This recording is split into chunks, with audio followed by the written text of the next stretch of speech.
Välkomna till nyheter på lätt svenska. Här kan ni träna er hörförståelse med nyheter upplästa med långsam och tydlig röst.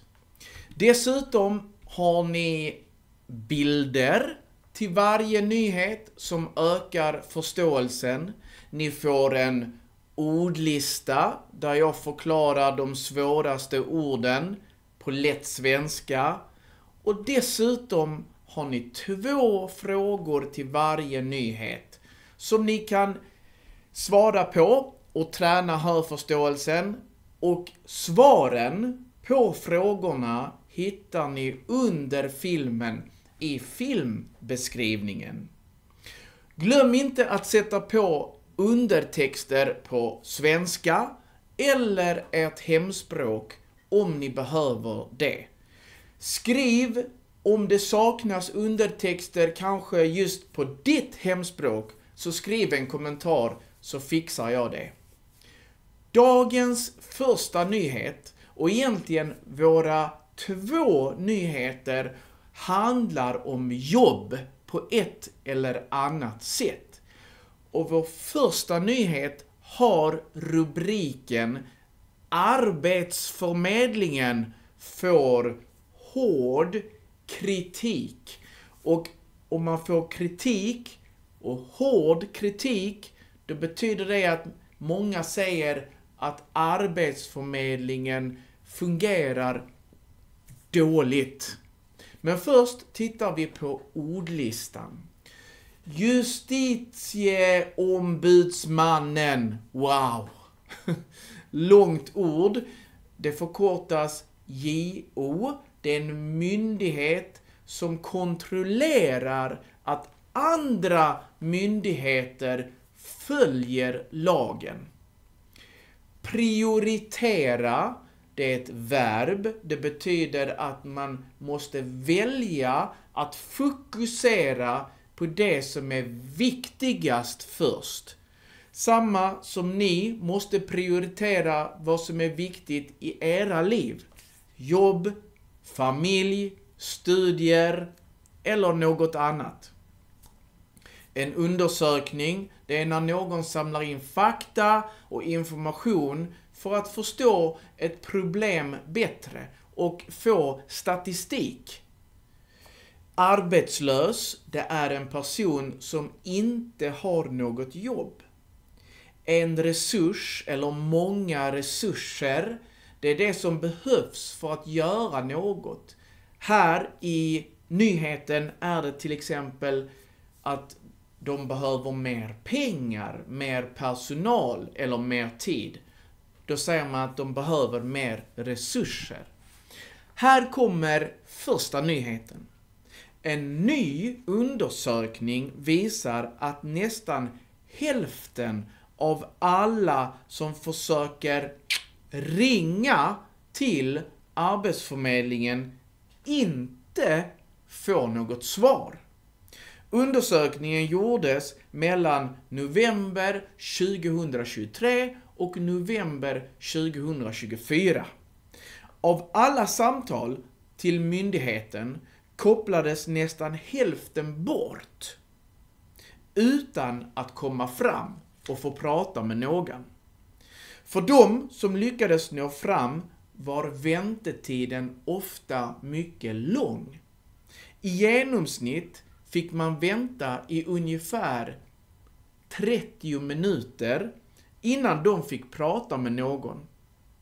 Justitieombudsmannen, JO, riktar skarp kritik mot Arbetsförmedlingen för att så många samtal inte besvarades. JO menar att detta är ett allvarligt problem. Arbetsförmedlingen är medvetna om problemet, alltså de vet om, de förstår, de inser att de har det här problemet och säger att det finns flera orsaker, flera anledningar till det här problemet. Bland annat är det fler arbetslösa människor i landet. Och regeringen har gett dem i uppdrag att prioritera personer som har varit utan arbete under en lång tid. Alltså att Arbetsförmedlingen ska fokusera på personer som har varit arbetslösa länge. Och detta tar ju såklart mycket tid och resurser. Myndigheten förklarar också att de har fått mindre pengar av regeringen. Vilket har lett till att färre betyder mindre också, färre personer arbetar på Arbetsförmedlingen. Alltså man har dragit ner, man har minskat på personalen. Regeringen har svarat på kritiken från JO och säger att Arbetsförmedlingen måste bli bättre på att prata eller på att svara i telefon. Har ni erfarenhet av detta problemet? Har ni försökt kontakta Arbetsförmedlingen och har ni fått vänta länge eller har det varit så att ni inte kan komma fram? Skriv gärna och kommentera i nyhetsfältet. Nu tittar vi på 2 frågor till den här nyheten. Nummer 1.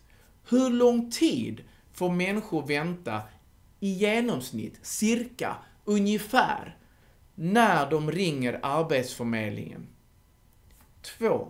Vad är en av orsakerna till att Arbetsförmedlingen har svårt att svara på samtal? Ni hittar rätt svar under filmen i filmbeskrivningen. Nu, innan vi går vidare till vår andra nyhet, har jag en positiv nyhet.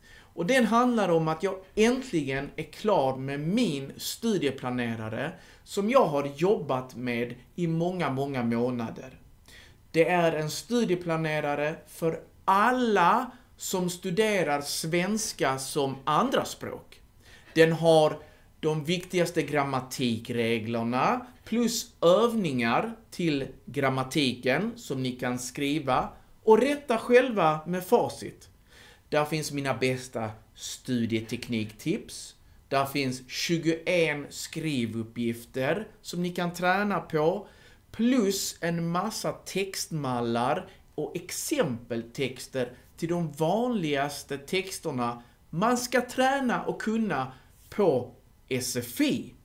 Plus en massa andra resurser för din språkutveckling.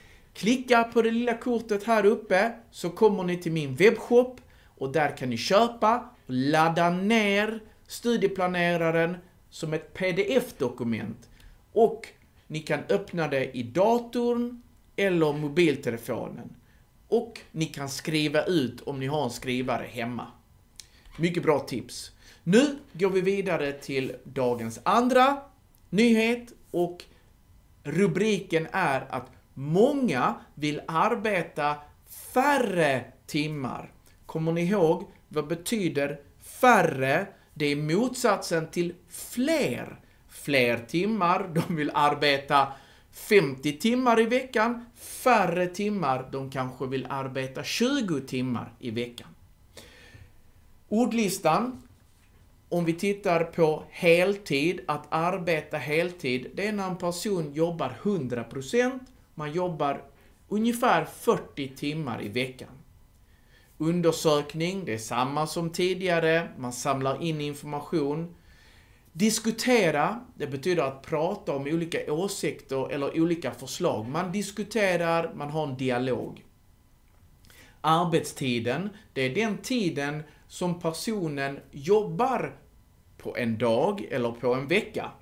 Att jämföra, det är att man tittar på likheter och skillnader mellan 2 eller flera olika saker. Man jämför hur det är att bo i Sverige eller hur det är att bo i ditt hemland till exempel.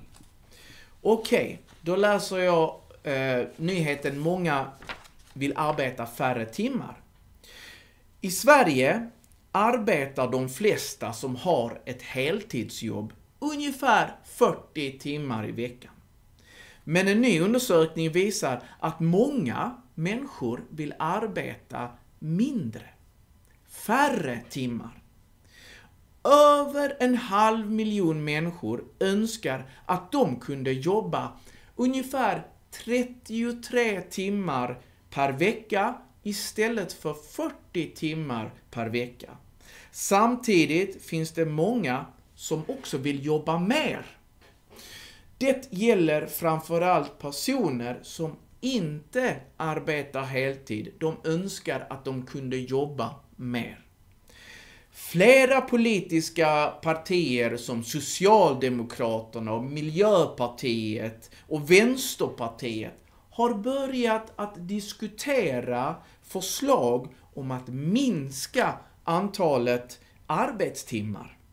Däremot säger andra partier och många företag att de inte stödjer en sådan förändring. De tycker inte att det är ett bra förslag. Jämfört med andra EU-länder arbetar svenskar färre timmar per vecka, men i förhållande till andra nordiska länder, som till exempel Norge och Danmark, då arbetar svenskar fler timmar i veckan. Samtidigt har Sverige fler människor i arbete än många andra EU-länder. Denna undersökning gjordes av myndigheten SCB år 2023. Vad tycker ni om detta? Är ni som jobbar, är ni intresserade av att arbeta färre timmar, få mindre lön eller kanske samma lön som om man jobbar 40 timmar? Skriv gärna er åsikt. Och nu går vi vidare till frågorna. Fråga nummer 3. Hur många timmar i veckan vill många jobba istället för 40 timmar? Och andra frågan. Vilka partier har börjat diskutera om att de kanske vill minska arbetstiden? Ni hittar rätt svar under filmen. Tack för att ni lyssnar på nyheter på lätt svenska. Vi ses i nästa sändning.